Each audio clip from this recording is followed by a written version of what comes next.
阿四，點解你哋香港人咁巴閉，去廁所一定要坐馬桶，而我哋隻腳污糟啊？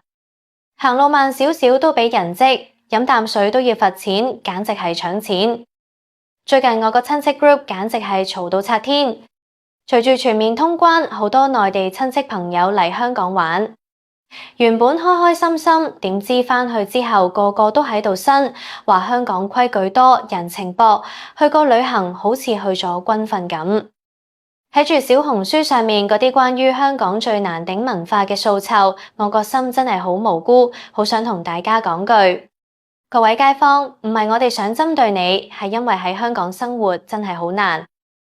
今日阿四要為700萬香港人平反，同大家拆解呢啲令遊客頂唔順嘅潛規則，其實係我哋為咗喺呢個壓力煲入邊生存，被逼練出嚟嘅求生本能。第一單引起最大爭議嘅廁所保衛戰。我有個表妹第一次嚟香港，衝入商場廁所，出返嚟面都青埋。表姐，點解全部都係馬桶冇貓廁嘅？佢話個廁板咁多人坐過，好污糟㗎，我唔敢坐，唯有踩上去練紮馬，爭啲跌死。我聽到都驚啊！各位，點解香港堅持用座廁？唔係因為我哋覺得自己高尚，係因為香港人對膝頭哥好金貴。大家知唔知香港係全球最長壽嘅城市之一？條街10個有3個都係老人家。如果你井踎廁，你叫嗰班阿婆點算？踎低咗起唔返身㗎，分分鐘要喺廁所叫白車。所以座廁係文明，亦係對老人家嘅尊重。至於衛生問題，呢個其實係一場心理戰。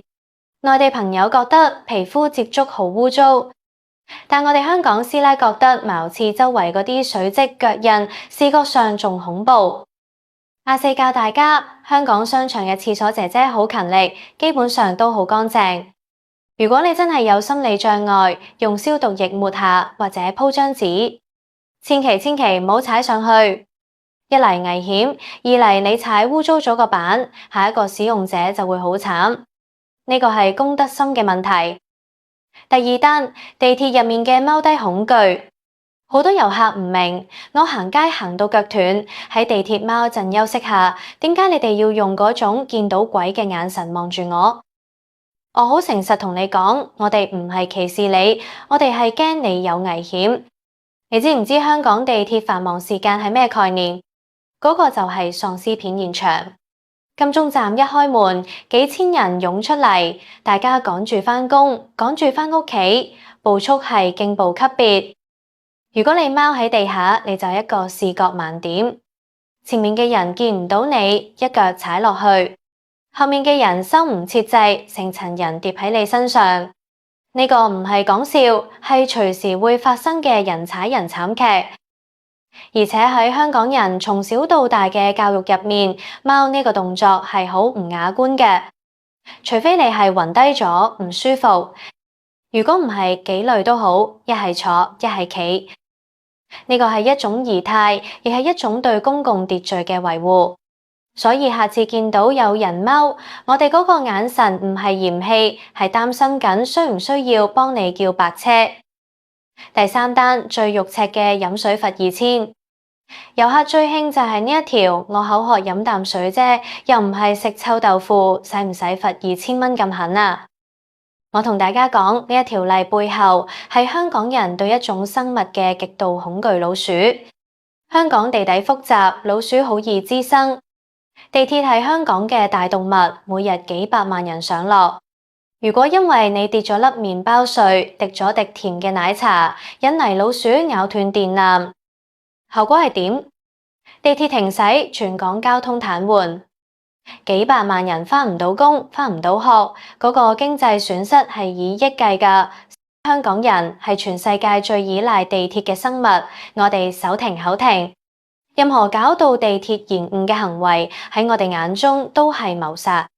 所以嗰2000蚊罰款唔係搶錢，係阻嚇費。當你見到我因為有人飲奶茶而眼望望，我唔係想舉報你，我係驚緊我今晚返唔到屋企煮飯啊。第四單，茶餐廳嘅生死時速。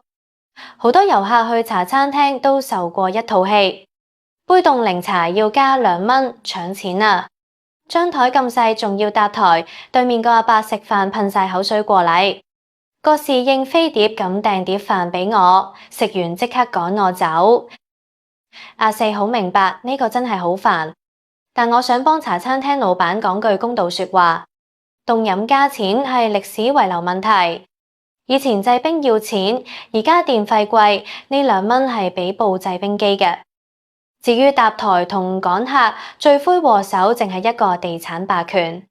香港寸金尺土，鋪租貴到離譜。一間茶餐廳如果翻台率唔夠快，佢係交唔起租㗎。我哋香港人食飯練就咗一身速食神功，坐低落單食飯埋單，全程20分鐘搞掂。大家互不打擾，食完即走，將個位讓俾出面排隊嘅人。呢個係一種互相成全。如果你想慢慢嘆、傾偈、打卡，我建議你去酒店 high tea。喺茶餐廳，我哋食嘅係效率，係生存，最後亦都係最深層次嘅冷漠。遊客話香港人行路一陣風咁，撞到人唔道歉，喺地鐵好安靜，問路都冇反應。我承認我哋係冷，但呢種冷係一種防禦性冷漠。你試諗下，如果你住喺一間幾百尺嘅屋，每日返工逼地鐵，身邊圍住幾萬人，你嘅私人空間已經被壓縮到極限，所以我哋極度需要邊界感。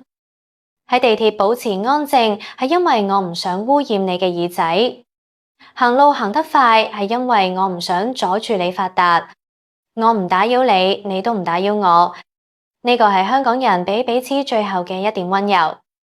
如果有遊客拖住個大篋喺鬧市中心突然急停打卡，擋住後面幾十人，我一定會即一聲，甚至反白眼。唔係因為我憎你，係因為你阻住個地球轉。喺香港，時間就係金錢，道路暢通就係生命線。總結嚟講，阿四想同各位內地朋友講，中港文化嘅差異唔係質素高低，而係環境逼成。香港係一個高密度、高成本、高效率嘅城市，我哋嘅規矩全部都係為咗令呢一部機器唔好死火。當你明白唔俾貓係怕意外，地鐵禁食係怕老鼠，搭台係因為租貴，你會發現呢座城市雖然睇落冷冰冰，但其實好有秩序，好有效率。我建議大家嚟到香港，不妨試下入鄉隨俗，試下跟上我哋嘅步速，試下遵守我哋嘅規矩。你會發現原來喺香港生活係有一種獨特嘅爽快感。同樣，我亦想同香港街坊講，見到遊客唔識規矩，唔好一嚟就起槓，唔好一嚟就打卡公審。嗰個踎喺地下嘅人可能真係行到腳痛，嗰個飲水嘅人可能真係唔知禮。多一句善意嘅提醒，小心罰錢啊，小心整親啊。呢個比一個冷漠嘅白眼更能展現香港人嘅質素。真正嘅包容唔係冇原則嘅退讓，而係喺堅持底線嘅基礎上，互相理解對方嘅難處。希望大家下次嚟香港玩得開心，食得招積，最緊要係記得去廁所，唔好踩馬桶啊！各位朋友，你有冇試過因為文化差異而喺香港遇過尷尬事啊？你覺得香港邊條規矩最難頂？歡迎喺評論區中留言分享你嘅經歷。